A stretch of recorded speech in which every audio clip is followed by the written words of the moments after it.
I'm very happy to share last session of the today, our summit. So we have 5 presentations. Wow. So we can just introduce the first speaker, Lena. He will talk about his application opportunity for our fertilizer with the city of Sydney. So please. Yeah, thank you very much. All right, thank you. This is the last session, so I'm sure everybody's tired, but yeah. I'll make it quick. So I'm here to present our latest results on our project with the city of Sydney. So I'd like to thank our partner from investigator, Neil, who's not here, and also Ishida. And from the UTS team, myself, Sean, we have Ibrahim, and also a patient student who's working on a park trial for urine-based fertilizer for growing turf grass. So basically, yeah, we'd like to see and investigate how's the performance of our urine-based fertilizer in comparison to those that are being used commercial fertilizers used in our parklands. So our target park for this time is Victoria Park, which is just near UTS. It's about 5 minutes walk from here, and duration is about. Sorry, you're not on Zoom. I think it's recorded. No, It's not. I can't see it on my Zoom.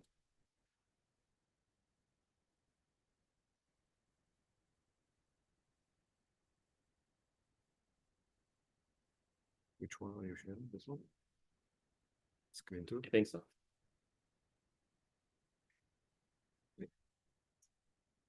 Is it? It's not moving. Is it moving? It's not moving. It's not different. Maybe just screen share this one. This is a presentation slides already.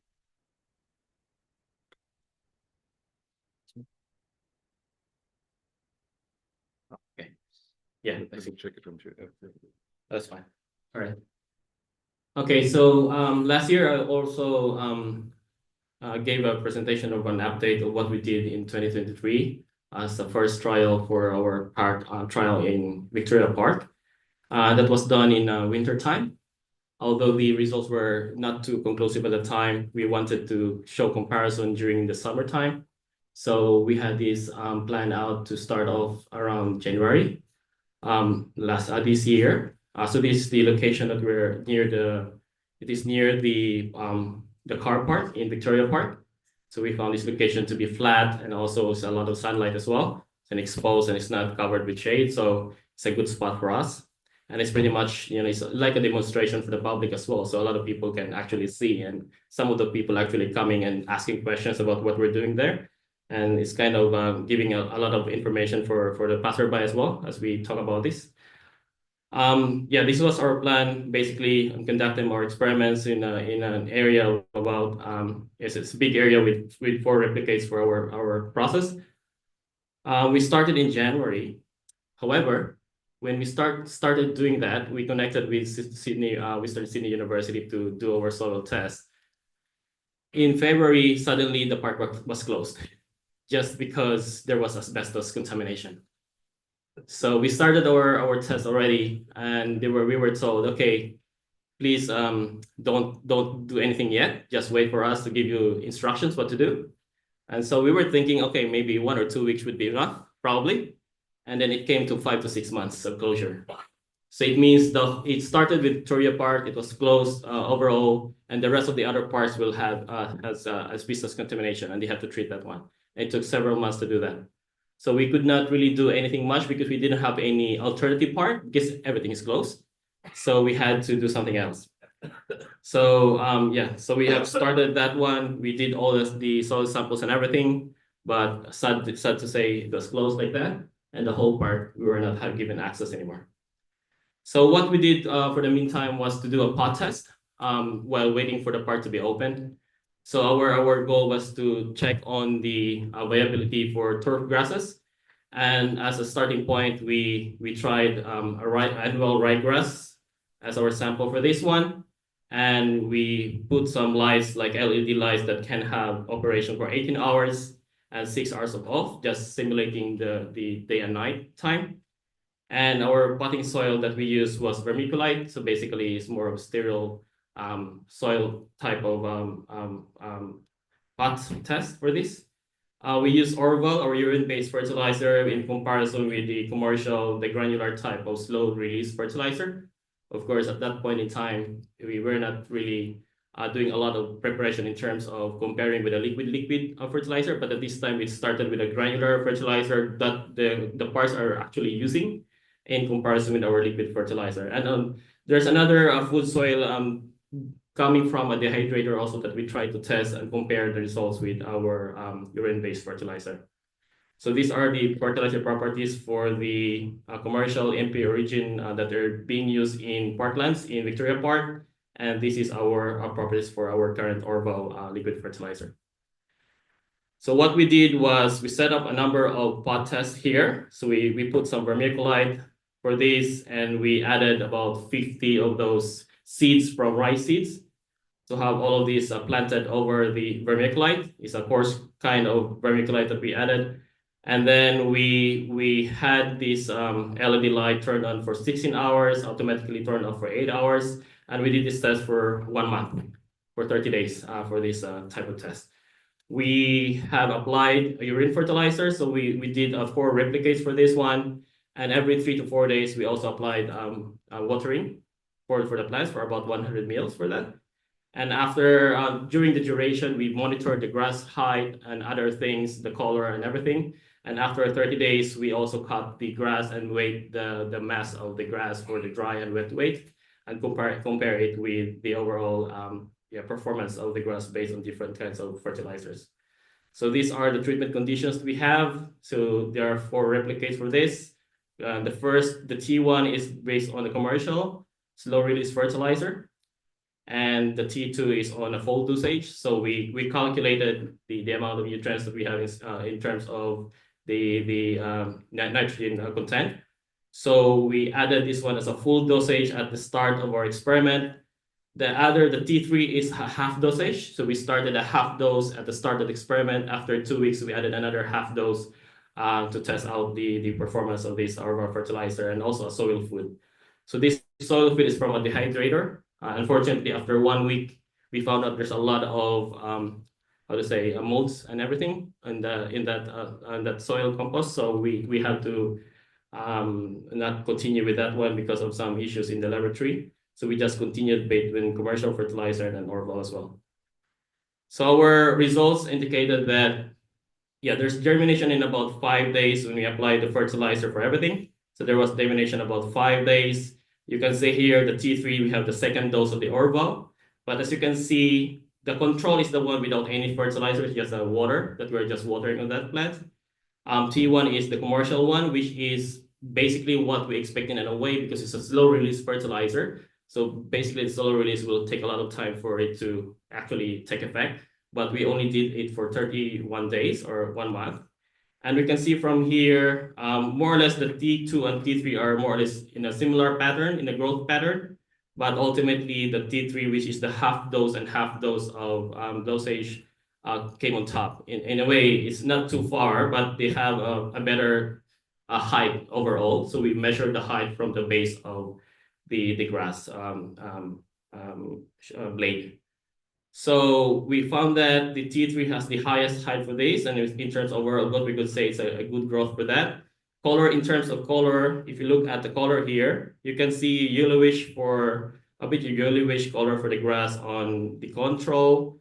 The others one, there's some yellowish as well for the commercial fertilizer, but a lot of really dark green shades for the ryegrass blades for that for both T2 and T3, which are both Orval fertilizer.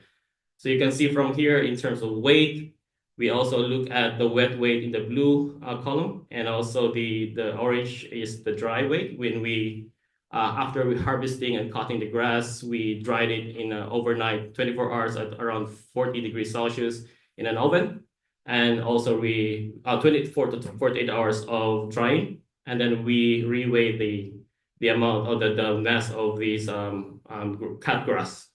So you can see there's a lot of difference in weight from the wet one. So the wet one is the one that is freshly cut, and then we wait right away.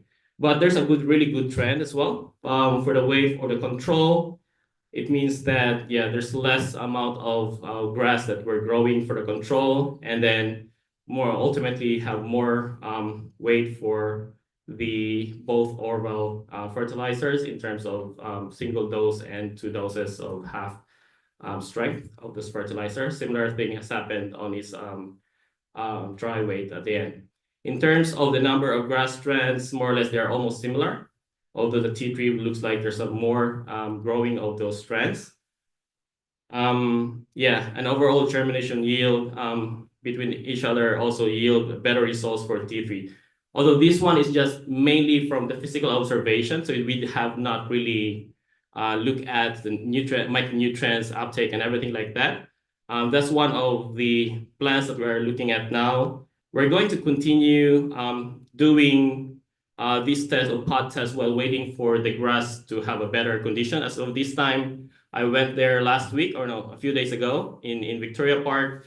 I could see that the grass were not really in a really good condition at this point. There's a lot of, dying grasses and yellowing. So it's not for a baseline test. Could we have a more uniform one? So probably later in this month or early November, we'll be starting our summertime test for the turf grass in Victoria Park.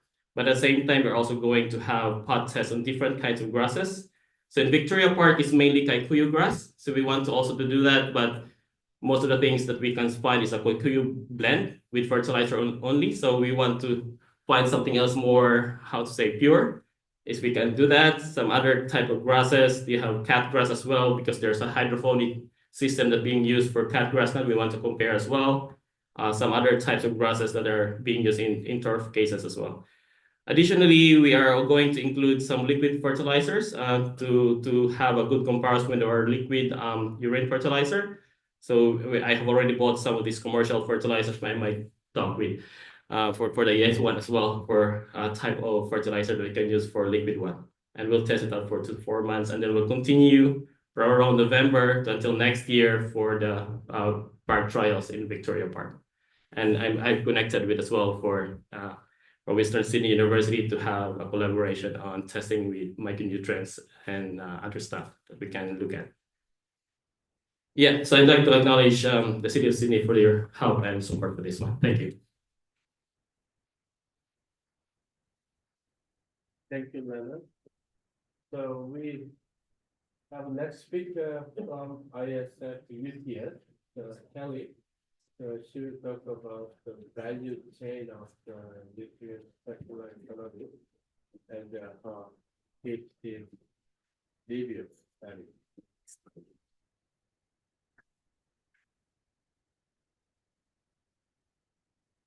Don't forget that our fertilizer is growing well in the block.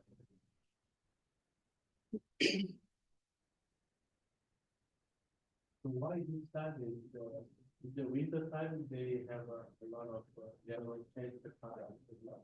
I think because during the closure, they put a lot of things on top of the grasses.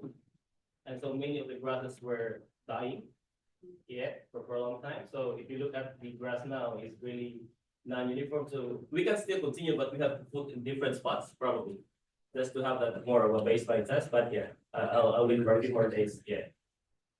Yes. Thank you. Good afternoon. To explore what drives a thriving circular nutrient value chain, we need to understand what a value chain is.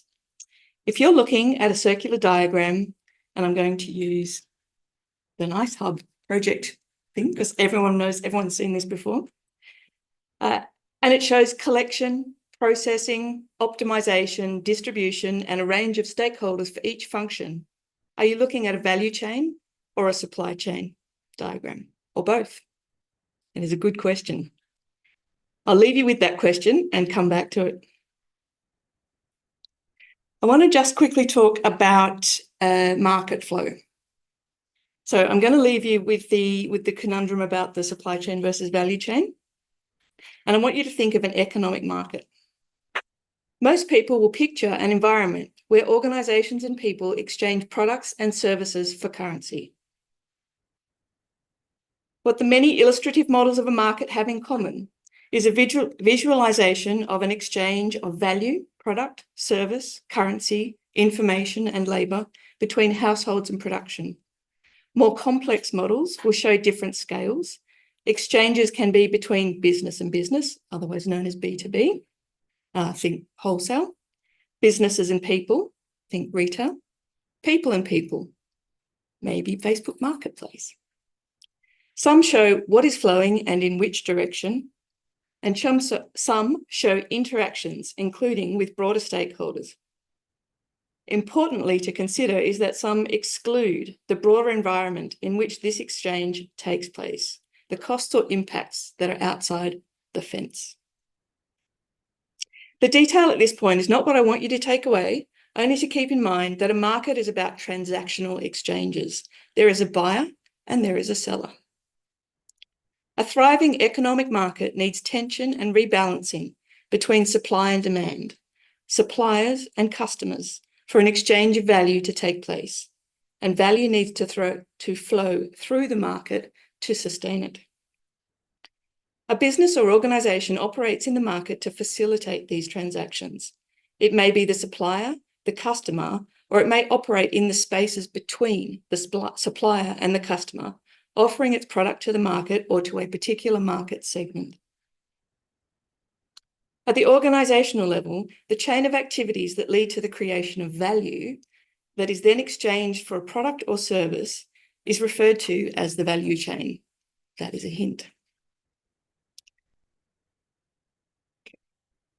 In 1985, Harvard professor Michael Porter first published The Competitive Advantage, Creating and Sustaining Superior Performance, which introduced the concept of a value chain.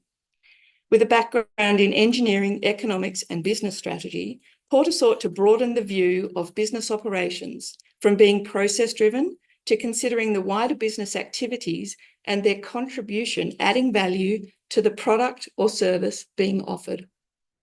It was a significant paradigm shift, which encouraged companies to improve their competitive advantage in the market, differentiating themselves by their value proposition rather than how to efficiently produce something.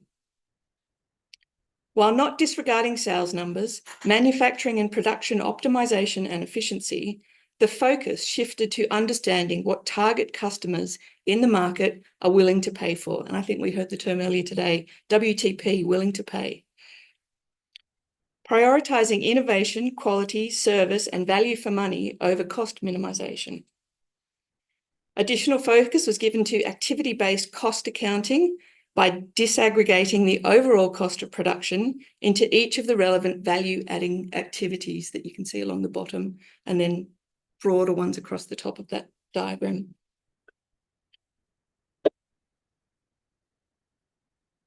Stripping back activities that do not add value to the market offering, the strategy was generally considered to be either remove that or outsource it to someone else at a lower cost. Given this was published in the mid-1980s in New York, it almost goes without saying that this was widely applied within a linear market, what we now commonly refer to as the take, make, dispose economic model. Just as a little aside, I wasn't going to put this in, but I'm going to put it in anyway. It's interesting to note that in 1976, nearly a decade after Porter's book, Walter Stahl and Genevieve Redday had prepared a research report to the European Commission titled The Potential for Substituting Manpower for Energy, outlining their vision of an economy in loops. Essentially, that was the beginning of circular economy. The purpose of Stahl and Redday's work was looking at opportunities for job creation, economic competition, any similarities going on here? Resource conservation and waste prevention, all of which are particularly relevant in today's business landscape, but did not gain traction at the time. The term circular economy did not become widely used until around 2013 through the work of the Ellen MacArthur Foundation. Assuming flows from one of the market diagrams from a previous slide, the value chain activities of an organisation sit between the supplier and the customer, as I mentioned, allowing for different terminology. So your producer might also be your supplier and your seller. Your consumer is also your customer and your buyer. And you can see in this very brief diagram, the producers produce product and service, the consumers produce product dollars and complaints. No laughs. As the scale and complexity of a value chain increases, so does the number of participant organisations. They become known as the value network and include some level of specialisation. Value networks can be local to global in scale, can be cross-border and cross-sector. In each, as the product or service moves from one organisation in the chain to another, it is assumed to gain value. The business and economics literature in this space uses the transactional language of exchange, particularly between tangible and intangible value, value creation and value capture, which is when you get the benefit of something that you've exchanged money or something else for.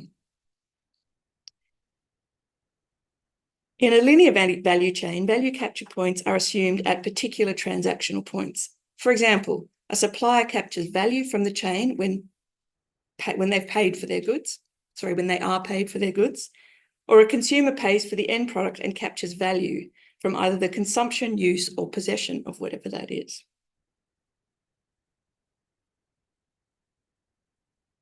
So what happens if we take that, what happens to the value chain where each process builds on the preceding one, adding value to the product until it reaches the end buyer user, or buyer customer, if there is no actual end?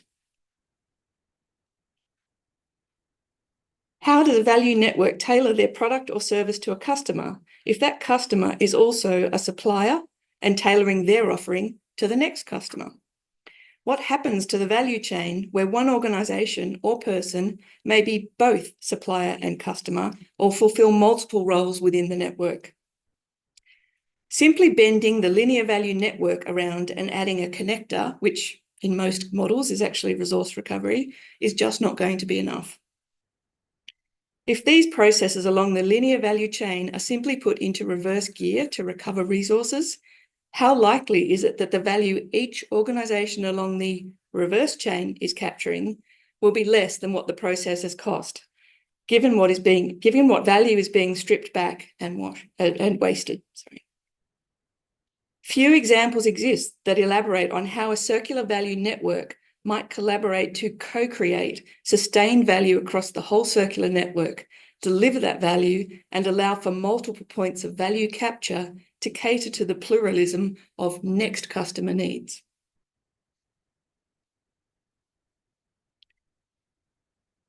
Eisenreich et al. Propose a framework to illustrate the highly connected circular value chain of an organisation to its ecosystem of external stakeholders.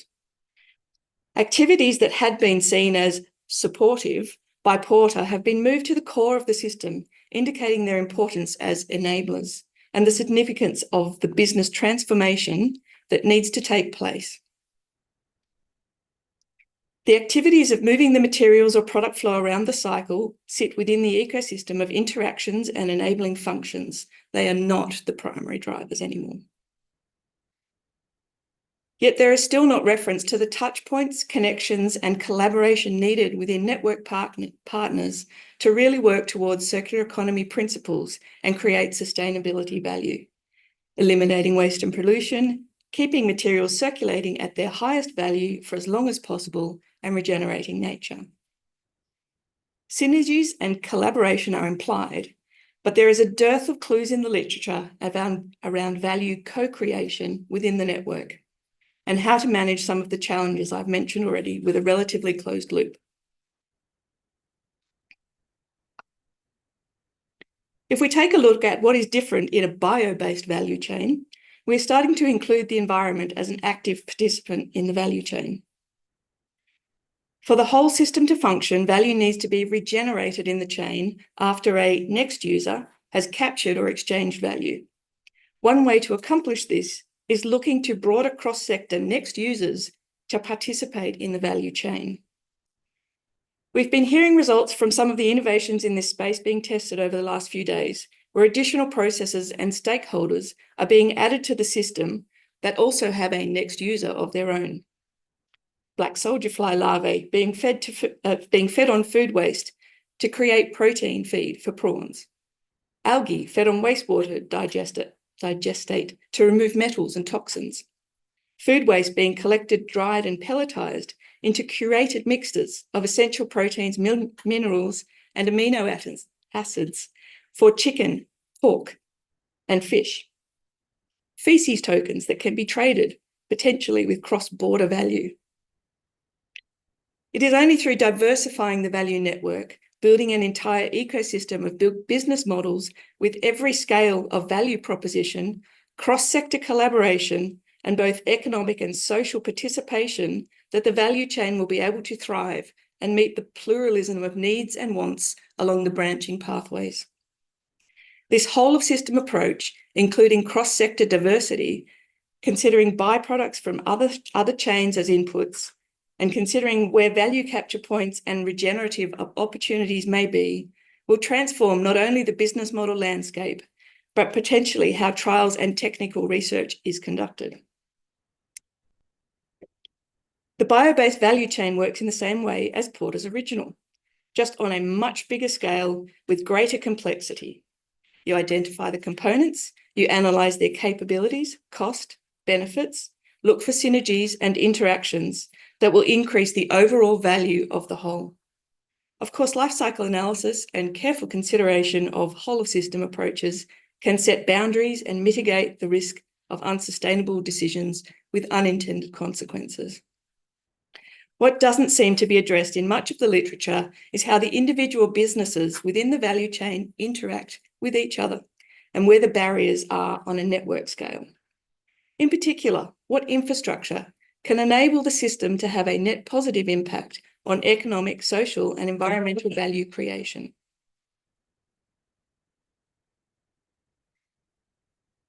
So we've had a look at value chains, and to give you a fair chance of answering my original question, I want to quickly switch gears for a quick look at supply chains. If you're still awake, you may have noticed from the diagrams I've been showing, from an operational perspective, many of the activities considered in a value chain are supply chain management functions, core to how a business operationalizes the business plan. The supply chain capability to meet the expectations of the market is critical to the execution of the business model to create value to offer to the market. And the supply chain must interact with multiple stakeholders in order to manage and control the flow of product through the chain. Notice some of the processes it depicts. Sourcing, sorry, I'm just going to move on. Sourcing is from suppliers. Making is done by manufacturers. Delivery is done by logistics teams and third-party services. All of the primary and support activities in the value chain are also represented in the supply chain.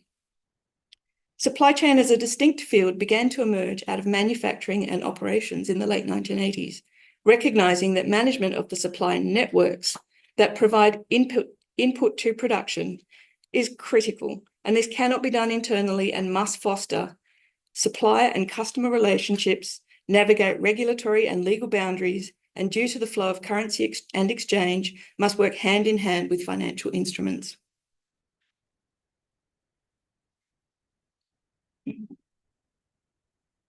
In the late 1990s, the Supply Chain Council first developed the SCORE model, otherwise known as the Supply Chain Operations Reference Model, to disaggregate the processes that drive a supply network and develop key performance indicators to monitor performance of the supply chain. If you've been paying attention, this might sound familiar. There is a wealth of practical how in this model that has been used in supply chain management for decades and includes working across multiple organizations and sectors, negotiating and building contractual and informal relationships, managing trust, transparency, and accountability across partnerships and collaborations, and measuring transactional data to indicate whether these systems are working and to monitor material flows. Nearly got it. This model has continued to evolve, and in 2021, the Association for Supply Chain Management released the circular score model, with a range of processes, activities, and performance measurements tailored to a circular supply chain. I'll just note that this snapshot does not include the plan and enable aspects. If you look at some of the attributes and objectives that are there. The processes may seem transactional, but there are people in various roles responsible for these tasks, and it is people who change behaviours and ultimately change systems. My research is interested in deriving what we can learn from supply chain networks in terms of the enabling factors, use of technology and structures that will be critical for circular economy value networks, and the opportunities this will open up for new business models and new markets.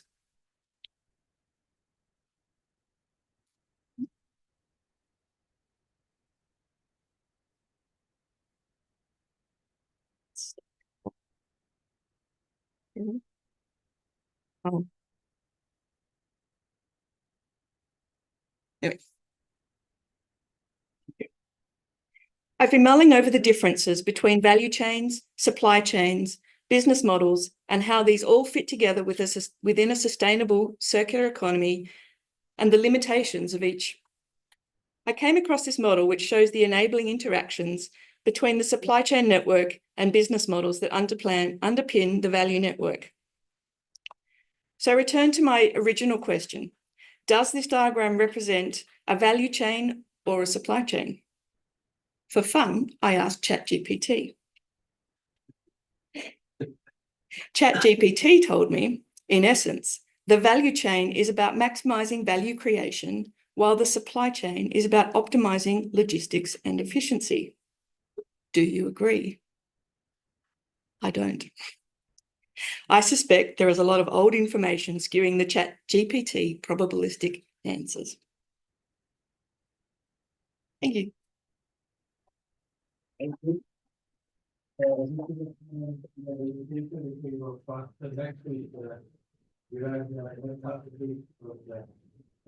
University, we talk about the price of the either on floor and survival of three auspicious species. Yes. For US. So finish the video 10 minutes. Yes. Good afternoon, everyone.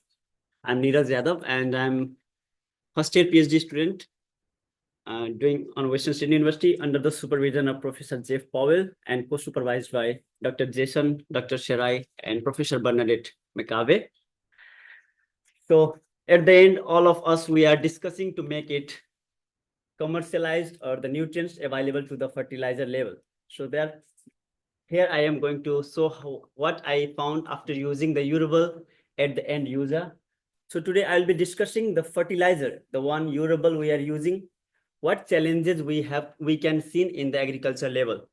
So for that, I wanted to go a little background on, as we all trying to give some nutrients or agriculture support in the form of balanced nutrient or nutrient fertilizer. As we all know that NPK is much important in the agriculture system. Apart from that, micronutrients and water, carbon and everything is really important. But in case or scenario when these nutrients are not balanced, there can be so many issues regarding the deficiency or excess. So these nutrients or fertilizer have to be always balanced to have healthy crops or healthy soil. In the sense, if this can go deficiency or excess, we can have so many toxic problem, salinity issue relating to the future. Sustainability will be not in our hand. So just taking consideration with this information, I wanted to give you a little background, as we all are soil or chemistry background. As we can see that most of the recent literature or the fertilizer, if we can see and have a look on that, we can see from this picture as well that most of the nitrogen fertilizer, they undergo with different process or the different steps in the soil system. Nitrification, ammonification, oxidation. Overall, there is a release of hydrogen ion. When this hydrogen ion is not balanced or not equivalent to the hydroxide, there lead to be a soil acidification, which means a big issue in the context of Australian soil, where there is a lot of soil, acidic soil. So there is soil acidification, which means I'm going to connect with you soil acidification relate to the soil pH. As we all know that whatever we are giving nutrients to the soil, if the nutrients or the soil system is not in the good pH, that means the neutral, the availability of the nutrients will be not adequate to the plants. As we can see that most of the available nutrients comes on the neutral range, 6 to 7.5. So let's take one more step closer to the phosphorus. As we can see that phosphorus is also always a limiting factor to the crops. The optimal range for the phosphorus is always 6 to 7. And always the phosphorus is available to the plant in the diphosphate or hydrogen phosphate ion in the form. But if the soil pH goes below or above this neutral level, there is a problem. Suppose phosphorus can be bounded by other chemicals of compounds, or if goes above the alkaline. But not only this issue, if the soil pH comes down to the neutral level, it can release oxide metals, which can be toxic to the plants and crops. So while I am discussing too much pH things, I will take you there. Why I'm trying to make you more consideration with this pH, because this pH is associated with the urable product, which I am going to understand and see the behavior of this product in the field level. So where we are all aware that urable is rich in high nutrients and all, but there is a concern regarding the high ionic strength. That means highly dissolved ions in the product. That means 10x time to the comparing to the mineral fertilizer we are using, and the pH is very low, that is 3.3, which is one of the concerning things which I have to consider while doing my experiment. For that, I try to understand what will be the adequate dose with this issue, this concern, if I am going to use in the field level. So for that, I wanted to optimize the dose from this experiment, where I have to choose the two pasture crops, two pasture crops, and I try to use in the different nitrogen doses, and I hypothesize that the urable will be good with the adequate amount, not with the high dose. That might be the toxicity symptoms with urable. So for that, I designed experiment at the Hawkesbury campus, Western Sydney, with the two different pasture crops, taking two different fertilizer, comparing urable with the mineral fertilizer. Equivalent to the urable fertilizer, I care only NPK and give the exact amount of NPK with the urable. And with two different nitrogen dose, 100 kg nitrogen per hectare ratio and the 200 kg nitrogen per hectare ratio. Taking this consideration and reference from the grassland pasture reference given by the UK. This is how my pot experiment looks like. So for this experiment or this instance, I was really interested just to see the urable with the plant response, where I have checked shoot and root biomass, chlorophyll content, change in the soil pH and EC, and also with the nutrients on the plants and both soil analysis. So after the fertilizer, almost 90 days after giving the experiment, which I am showing this picture because first two picture you can see that mineral fertilizer and urable with the 100 kg, it looks very good, healthy, green, and that makes sense. But when we went looking the down picture, 200 kg nitrogen per hectare, the left one with the mineral fertilizer, the right one is with the urable.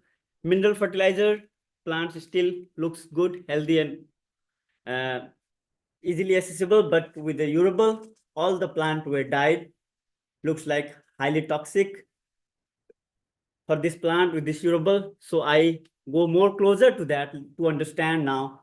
Mineral fertilizer is okay, but urable is not okay. So what is the reason? So I try to analyze some result. So from the plant biomass, I have found that this is the shoot biomass results after the fertilizing 30 days, where you can see the leucine and phalaris data I'm showing.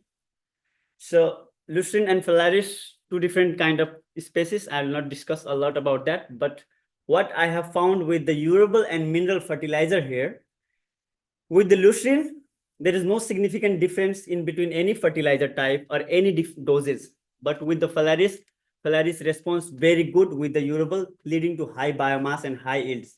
But the same scenario after the 90 days, the one picture I showed you before, with the leucine, mineral fertilizer and commercial fertilizer is still at the 100 kg nitrogen per hectare. Result shows very good and healthy plant biomass.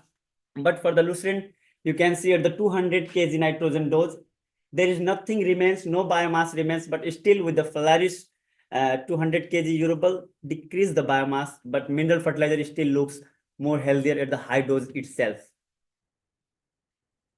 So this shows that there is something happening with the urable, because all the nitrogen, phosphorus, and potassium concentration equivalent to the mineral fertilizer, still there is toxicity happening with the urable and the lucerne.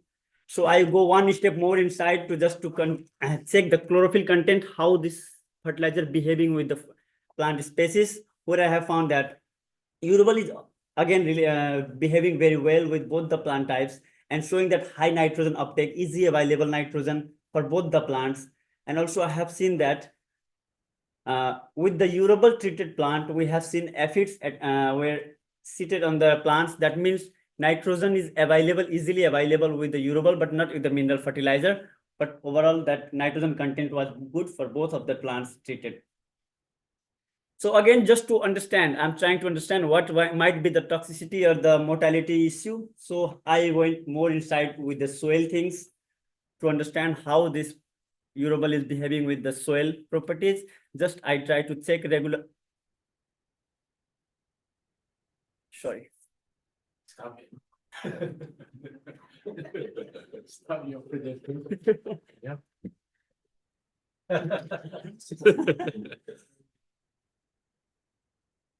Cannot say the name of your vial. Too dangerous. Toxic and then unfair. Too much, you know.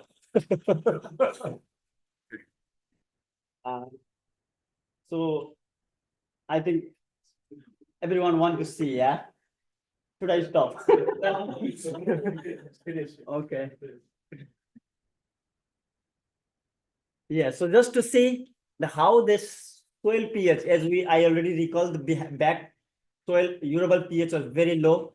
That makes sense because pH decreases with the doses of high nitrogen doses, where we can see that from the both mineral fertilizer and urable fertilizer, there is decline in the pH for both of them, for lucerne plants and the Phalaris plant as well. But not small amount. Within 90 days of per trial experiment, we have the decline of 1.2 unit of pH. There is almost like from 5.8 to 4.6 unit it decrease. There is might be the release of heavy metal and toxicity. But also I was considering there might be high ionic strength that can change the EC. But with that short time, we haven't seen any significant difference in the EC. That's very good for us. So overall, just trying to conclude, and other result I will show in later, or maybe in paper you guys will see. So concluding and discussing what I understand, that with the adequate and moderate dose, we have very good healthy biomass with the urable, but with the high dose is plant mortality and toxicity, very good chlorophyll content on the plant, high nutrient availability, but the soil acidity issues. Considering these issues, I plan to have my another experiment.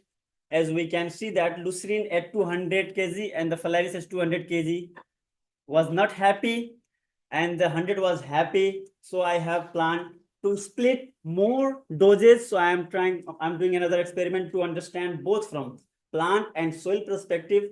I have different 7 doses and try to understand what will be the adequate and suitable dose for these 2 plant specific.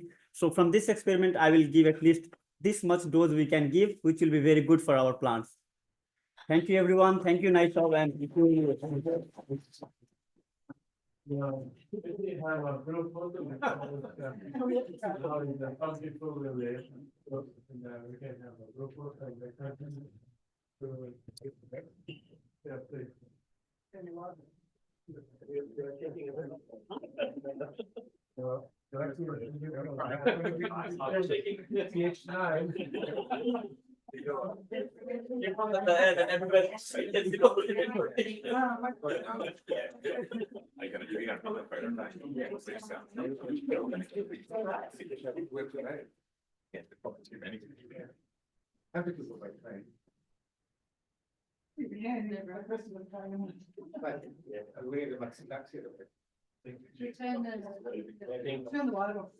And if you turn that on, it will take some time to. Very good.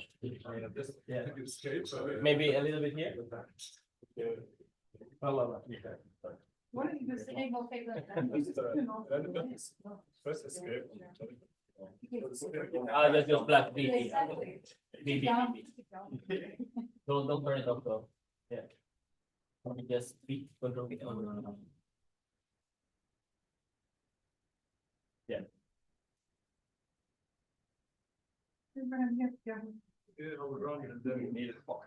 So there are some people that.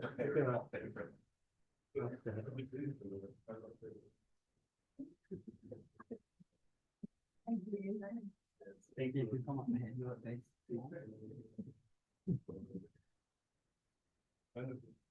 Okay. More? You can come up.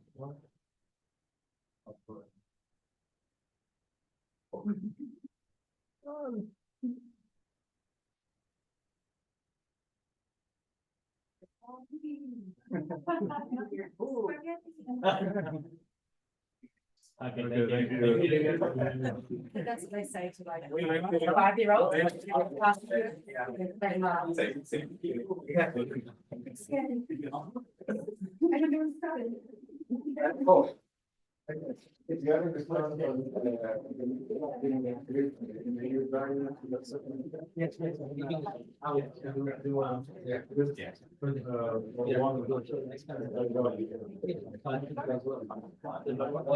So we have two more presentation.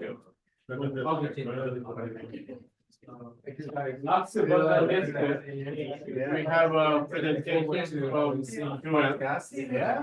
Giving talks about international education.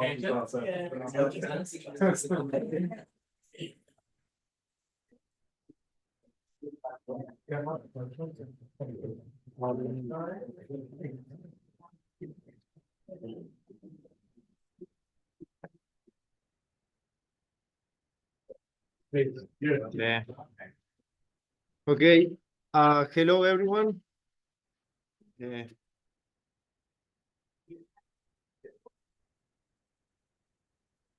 Sorry. Hello everyone. I'm Juan Lucas from Sydney Botanic Garden. I'm a horticulturist. I'm a partner investigator of on the NiCE Hub, working alongside Professor Ho-Kyon Chong and the Dr. Ibrahim Salibi, both from the UTS. Right. And sorry for my pronunciation. And today we will present part of our project about applying and studying the effect of human urine fertilizer on plant growth. This is a 4-year project where each year we work with different plant species, which are grown in pots and fed with urine fertilizer. We compare the growth of each species using the urine fertilizer versus the commercial fertilizer. In our first year, we worked with the spearmint, and in this year, our focus was on annual plants. And because of that, we chose the hybrid Viola batrociana, which is a very common garden plant. You can see the picture of the plant with the flowers. And for this year of the project, we proposed the following objectives. Our first objective was to study urban fertilizer effects on annual plants growth compared to a commercial fertilizer. But also we decided to compare under which potting mix the plants will grow better. And our third objective was to investigate any growth inhibition parameters on the plants. And to achieve these objectives, we designed the following experiment, which took place in the nursery installation of the Sydney Botanic Gardens. Here's a picture with all the glasshouse. And this experiment consists in 2x2 factorial designs. with 5 replications each. And we basically work with 20 plants that we put it up in 145 millimeter pots. And we use 2 different media to grow the plants. One media was equal part of peat moss and perlite, and the other media was 100% cocoa chip. You can see in that picture over there. And after we potted up the plants, we randomize the plants following a completely randomized design. And we fertilize the plants with the 2 different fertilizers once a week, with commercial fertilizer and the urine fertilizer, with a concentration of 200 ppm of nitrogen each. And we apply 100 mils of the fertilizer per plant. We collected our data on weekly basis of the diameter of the plants, the height of the plants, and the total number of flowers per plants. And we ran this experiment for a period of 7 weeks. And after we completed the experiment, we measured the fresh biomass and the dry biomass of the plants. And once we analyzed the data, we obtained the following graphs. In this first graph, we compare the plant's diameter for each type of fertilizer. On the left, you see the plants grow with the commercial fertilizer. On the right, the plants grow with the urine fertilizer, and it's not a significant difference in the diameter between the 2 fertilizers. In this second graph, we looked at the plant's diameter across the 2 different potting media. The plants grow with the media consisting in equal part of peat moss and perlite, as shows in the right box, tend to have a larger diameter than the plants grow with the cocoa chip media. The next graph, we can see the number of flowers for each treatment. The first box on the left shows plants with commercial fertilizer and a cocoa chip media. The second box displays plants with commercial fertilizer and a mix of peat moss and perlite. The third box shows plants with urine fertilizer and a cocoa chip media, while the last box have plants with urine fertilizer and the mix between the peat moss and perlite. And as you can see, there is no clear difference in the number of flowers between the treatments. But in this last graph, where we see the fresh biomass weight of each treatment in grams, the second bar, which represents plants treated with commercial fertilizer and a mix between peat moss and perlite, stand out. Is that one with the orange circle. It shows an increase in biomass compared to the other treatments, meaning these plants grow more than the other ones. And in conclusion, from the data we collected, we can say that the highest biomass results were obtained using commercial fertilizer combined with the peat moss and perlite mix, which produced plants that were 30% bigger than the other plants under the other treatments. In terms of the plant diameter, those grow with the peat moss and perlite mix shows a slight tendency to be large compared to those grow with the cocoa chip media. However, when comparing the number of flowers per plant, as well as plant's diameter and height, we did not find a significant differences between the treatments. In addition, no growth inhibition was observed in any of the treatments. However, this is just an initial phase of our research. Our goal is to continue investigating and exploring the effect of human urine fertilizer on different plant species in the coming years. And this will help us to reach better conclusions. Finally, we would like to thank the Australian Research Council for their help throughout this project. We would also like to thank Yuan Song for providing the urine fertilizer. And finally, we want to acknowledge the in-kind support, effort, and time employed by the Royal Botanic Gardens CMO. Thank you very much. Our speaker, please come to the stage.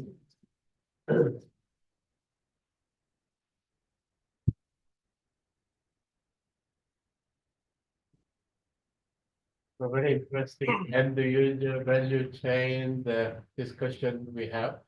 So any question do you want to ask? The question, I guess, on the gratis trial at University of Western Sydney. Yes. Yeah, the rate was 200 kilos of actual elemental N per hectare, yeah? Yeah. So that's a fairly high dose of nitrogen, which you probably wouldn't normally apply to a pasture, really. But yeah, I'd be interested to see what, if any, toxicity associated with pH change, because what was the actual dose of Uval in the pots? Because at 200 kilos of nitrogen, that's like 66,000 liters per hectare of Uval, which is a lot. Yeah, so actually those things we have taken reference from UK grassland and the Australian grassland. They have recommended and they have already used 250 highest. So in the first when we get the Uval, we don't have any idea how much will be like highest and minimum dose. So just not taking 250, we choose 200 and 100 just normally to see, but we haven't just used that way the concentrated one. We just calculated by testing the Uval 38 gram per liter, and then we make equivalent to that and dilute it, and then we give it to fertilizer and making exact amount with the mineral fertilizer as well. Yeah, So it's the nutrient use efficiency too, like that.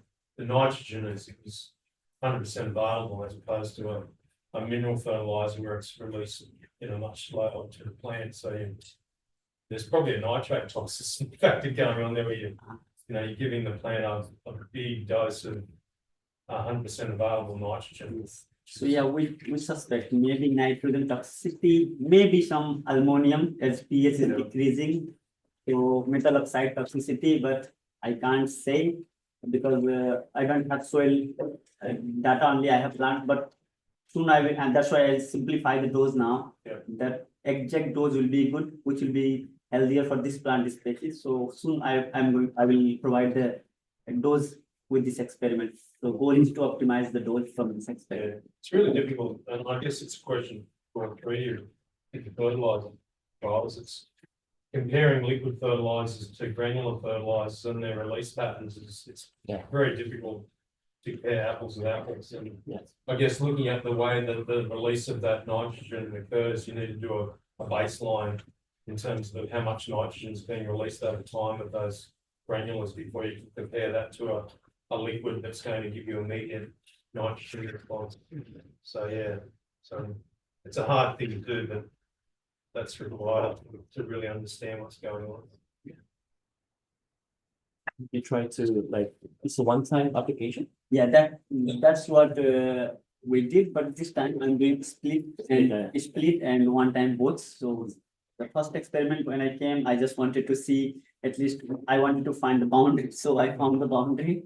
So I'm minimizing and splitting it now and using also foliar application, 2 different application method. Question. Oh, probably all 3 of you. Yeah, it's great. Do you actually measure, I know you have to measure the biomass and the new growth and the plant health, but have you looked at the root health? I do. Do you measure that as well? I did it. Also with the leguminous one, I have counted the nodules. Okay. The good, not the good, but with the Uval treated, the nodules was suppressed. There's no nodules with the Uval one, but other mineral fertilizer we have seen some nodules. But yeah, I have measured the root data. But as I said, it was something we wanted to check the boundaries. 200 kg was a bit higher for the pasture crops. But yeah, so overall we will soon give the good dose for just the pasture with the Uval. But with 100 is very good. With the Uval 100 kg is really very good. In my case, we have not done for that experiment, but we look at physical, how to say, checking on the roots. But in the next experiments, we will definitely do some root analysis as well as also checking of the overall biomass of that. But based on our earlier study, the roots is a lot more dense in the in the urine. Yeah, much. It's very difficult actually to separate with the vermiculite. It has very difficulty to do that. It's just too much going around. Yeah. Yeah, when we measure the fresh biomass, we measure everything, the leaf and the roots. Okay, third round, yeah. Again, the graphs, but you know, biomass. It's true. What was the increase? I was pretty sorry, but I couldn't see the increase with 100, 200, 55. Double the input, nitrogen, we don't have. Well, I think that carry on. I guess with regard to How to share? the whole issue around, like, you're trying to understand, I guess, this. The value chain and the circular economy.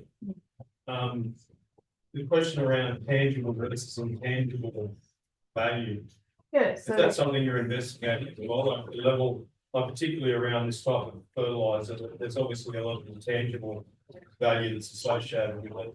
And deep dive into that, I think would be quite interesting, because there is obviously the tangible thing where you want to grow a plant to eat it, whatever it may be, but the intangible aspect of it, and that sort of then relates to consumer behaviour and Maslow's hierarchy of needs and self-actualization, all those sort of things associated with it. You know, that's be an interesting deep dive into that to see whether that's self-actualization and intangible sort of thing where they connect. And, yeah.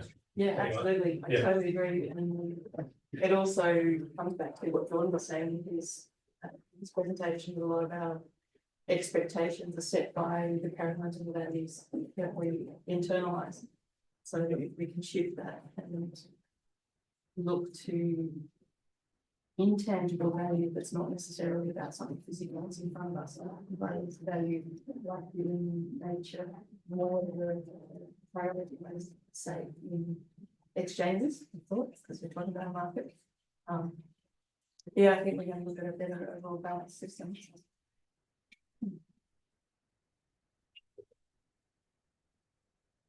You're on. Yeah.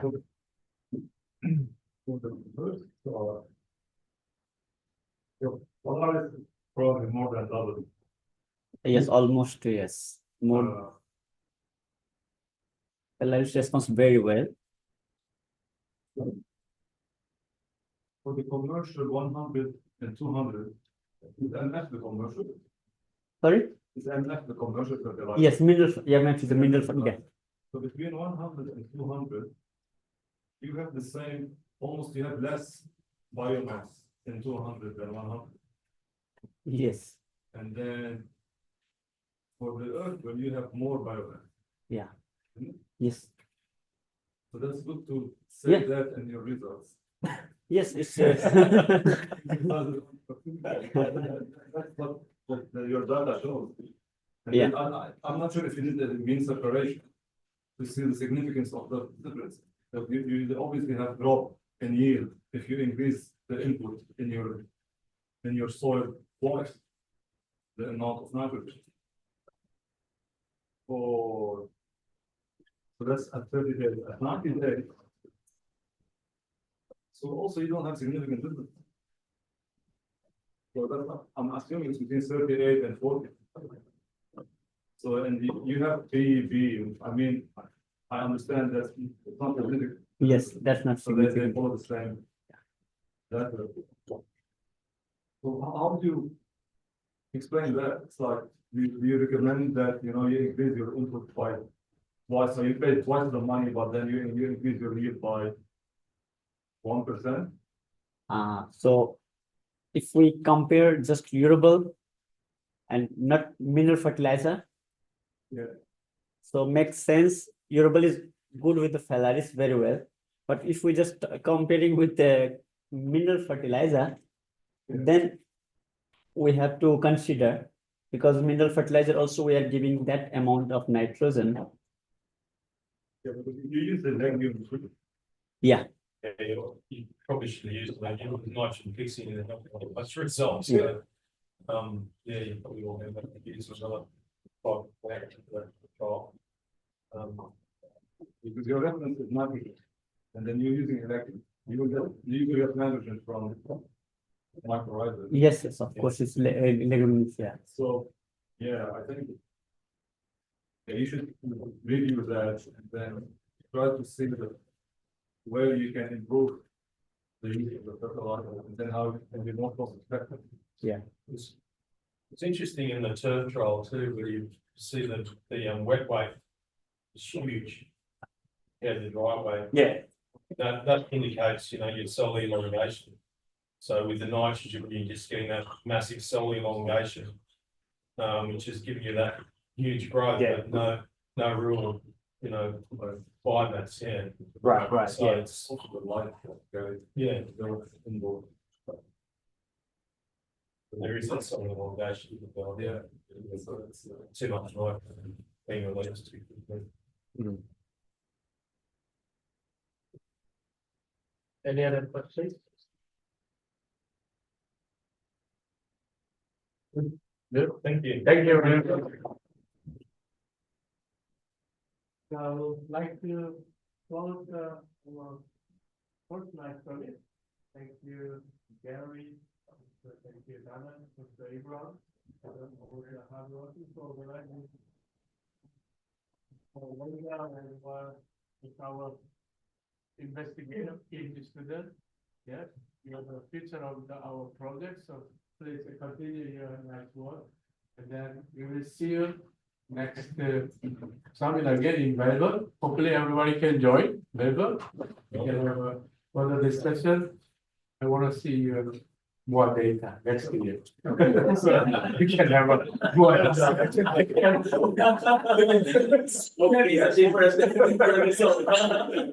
We can discuss next year in Melbourne, right? Okay, thank you. And, we can have a nice break. Feel free to go back home and safe journey back. Thank you.